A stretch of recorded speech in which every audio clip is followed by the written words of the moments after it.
अस्सलाम वालेकुम दोस्तों, मेरा नाम है अजीम और आप देख रहे हैं मिस्टर इंजीनियर यूट्यूब चैनल। दोस्तों, जैसा कि आप लोग जानते हैं कि गर्मियों की आमद है और ऐसे में पंखे तो हर घर में चलने ही हैं। यहाँ पर बहुत सारे दोस्त मुझसे ये कंप्लेन करते हैं कि यार हमने अपने घर में एक फलां कंपनी का AC DC फैन लेके लगाया है, AC के ऊपर उसकी स्पीड हमें अच्छी मिलती है, जबकि हम उसको जब 12 वोल्ट की बैटरी के साथ कनेक्ट करते हैं तो तब उसकी स्पीड कम हो जाती है। इसका कोई हल बताएं। तो आज की इस वीडियो में मैं आप लोगों के सामने बहुत ही कमाल का एक छोटा सा मॉड्यूल लेके आया हूँ।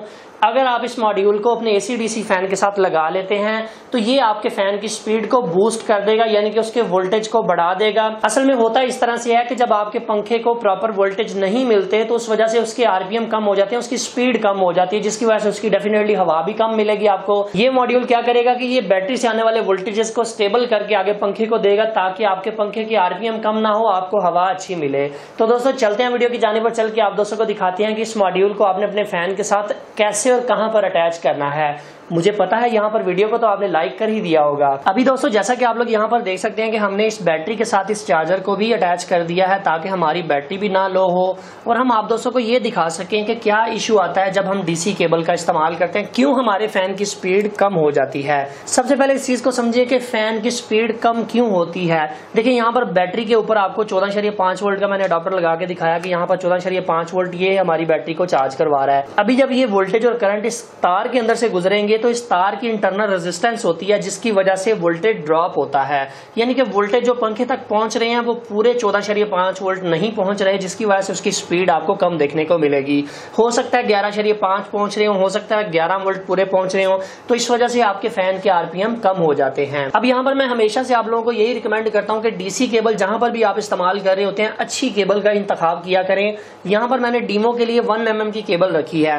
डेफिनेटली वोल्टेज ड्रॉप ज्यादा होगा तो पंखे की स्पीड सही नहीं बनेगी, तो इसी को तो हमने बूस्ट करना है। तो जनाब वोल्टेज को बूस्ट करने के लिए हमारे पास ये एक स्टेप अप बूस्टर आता है, इसे स्टेप अप कन्वर्टर भी कहते हैं। ये 150 वाट का है, यानी कि 150 वाट तक के लोड को उठाने की सलाहियत रखता है। सबसे पहले इसकी ओवरऑल लुक चेक कर लें। यहाँ पर 2 अदद हीट सिंक विद FETs आपको देखने को मिलती हैं, 2 कैपेसिटर हैं, एक कॉइल है, यहाँ पर एक अदद वेरिएबल लगी हुई है जिसको हम घुमाएंगे तो हमारे वोल्टेज कम या ज्यादा होंगे। यहाँ पर एक चीज क्लियर कर दूं कि ये वाला जो वोल्टेज बूस्टर है ये 10 वोल्ट से वोल्टेज को बूस्ट करना स्टार्ट करता है और 32 वोल्ट तक जाता है।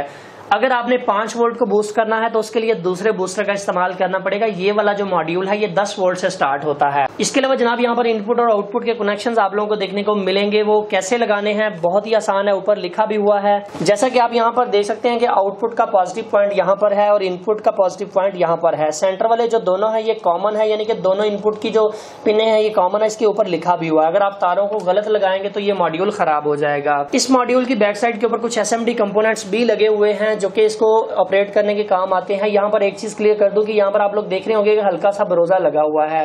कुछ लोग ये इतराज करते हैं कि यार हमने नया मॉड्यूल मंगवाया है, ये रिपेयर हुआ मॉड्यूल है। ये रिपेयर हुआ नहीं आता, मैंने अभी इसको पैकेट के अंदर से खोला है। तो चाइना वाले क्या करते हैं कि इस मॉड्यूल की प्रोडक्शन के बाद, इसकी सोल्डिंग के बाद ये जो बड़े कंपोनेंट है इनको एक दफा अच्छी तरह से सोल्ड कर देते हैं ताकि कंप्लेन ना आए। और हमारे पाकिस्तानी शहजादे ये समझते हैं कि इन्होंने हमें रिपेयर हुआ मॉड्यूल भेज दिया है। तो इस चीज से आपने परेशान नहीं होना। ये बेसिकली इन कंपोनेंट्स को अच्छी तरह सोल्ड किया जाता है ताकि ये जो FET की लेग्स हैं, क्योंकि गर्म होते हैं ये वाली दोनों FETs, तो इसलिए ये अनसोल्ड होकर खराब ना हो। अभी दोस्तों बात करते हैं कि आप लोगों को ये मॉड्यूल मिलेगा कहां से। वैसे तो ये इलेक्ट्रॉनिक्स की किसी भी अच्छी शॉप से आप लोगों को देखने को मिलता है। अगर आप लोगों को इलेक्ट्रॉनिक्स की शॉप से ये नहीं मिल रहा तो आप इसे smarteshop.pk के नाम से जो हमारी ऑफिशियल वेबसाइट है वहां से जाके इसका ऑर्डर प्लेस कर सकते हैं। इजी पैसा या जैज कैश से पे करेंगे तो सिर्फ 100 रुपये डिलीवरी चार्जेस लगेंगे और आपका मॉड्यूल 3 से 4 वर्किंग डेज के अंदर आप तक डिलीवर हो जाएगा। अभी दोस्तों ये जो हवा आप लोग देख रहे हैं ये विदाउट मॉडिफिकेशन है, यानी कि हमने अभी इसके अंदर बूस्टर का इस्तेमाल नहीं किया। तो आप इसकी हवा यहाँ पर चेक कर सकते हैं कि इसकी हवा भी कम है। अभी जनाब बात कर लेते हैं कि इस मॉड्यूल को आपने लगाना किस जगह पे है। देखिए इसको इनपुट वाली साइड पे नहीं लगाना, यानी कि बैटरी के पास नहीं आप लोगों ने लगाना। इसको हमेशा अपने पंखे के करीब करके लगाना है, यानी कि जहां पर आपका पंखा लगा हुआ है उससे थोड़े से फासले पे लगा सकते हैं। अभी मिसाल के तौर पर यहाँ से 2 तारें होती हुई बैटरी से इस कॉइल के अंदर से गुजरती हुई यहाँ पर आ रही हैं और ये मेरी 2 तारें सीधी पंखे के अंदर जा रही हैं। इन तारों से पंखे की जो दूरी है वो तकरीबन 2 मीटर है। तो मैं यहाँ से इनको कट करके यहाँ पर इस मॉड्यूल को लगा देता हूँ। दोस्तों इस मॉड्यूल को लगाने से पहले इसकी एडजस्टमेंट जरूरी है। आपने इसके वोल्टेजेस को एडजस्ट कर लेना है ताकि आपका पंखा खराब ना हो सकता है कि ये ज्यादा वोल्टेज प्रोड्यूस कर रहा हो, जब कंपनी ने इसको चेक करके भेजा है तो हो सकता है कि ये ज्यादा वोल्टेज बना रहा हो। तो मैं क्या करूँगा करूंगा कि इस मल्टीमीटर को यहाँ पर लगाता हूँ तो आप लोग यहाँ पर देख सकते हैं कि इस वक्त 13 वोल्ट पीछे से आ रहे हैं, यानी कि पूरा 1.5 वोल्ट जो है वो यहाँ पर ड्रॉप हो रहे हैं इस वायर की वजह से। इसलिए मैं कहता हूँ कि हमेशा अच्छी तार का इस्तेमाल किया करें। अभी मैं जब इसको आउटपुट के ऊपर लगाता हूँ प्लस और माइनस को देके, तो यहाँ पर देखेंगे 23 वोल्ट आ रहे हैं। अगर मैं इसको ऐसे डायरेक्टली पंखे के साथ कनेक्ट कर देता तो हमारी एसी-डीसी किट खराब हो जानी थी। तो इसलिए अभी मुझे करना ये होगा कि इस मीटर के ऊपर मैंने नजर रखनी है और मैं इस वेरिएबल को घुमाऊंगा और आप दोस्तों को दिखाऊंगा कि किस तरह से वोल्टेजेस की एडजस्टमेंट की जाती है। आप लोग अगर इसे एंटी क्लॉकवाइज घुमाएंगे यानी कि उल्टा घुमाएंगे तो जनाब इसके वोल्टेजेस नीचे की तरफ आएंगे, और अगर आप इसे क्लॉकवाइज घुमाएंगे तो आपके वोल्टेजेस जो है वो ऊपर की तरफ जाएंगे, यानी कि 32 वोल्ट तक आप इससे मैक्सिमम आउटपुट ले सकते हैं। जैसा कि आप यहाँ पर देख सकते हैं कि 27 वोल्ट तक तकरीबन पहुंच चुके हैं। तो मैं जनाब इसको यहाँ पर 14.5 या 15 वोल्ट के ऊपर एडजस्ट कर लेता हूँ। 14.5 या 15 वोल्ट मैं इसलिए कह रहा हूँ क्योंकि आपकी जो एसी-डीसी किट होती है वो 15 वोल्ट के ऊपर ऑपरेट होती है। तो हो सकता है कि आपके पास जो जिस कंपनी का पंखा हो वो कम वोल्ट के ऊपर ऑपरेट होती हो, तो आप इसे 14 से लेकर 14.5 तक रख सकते हैं।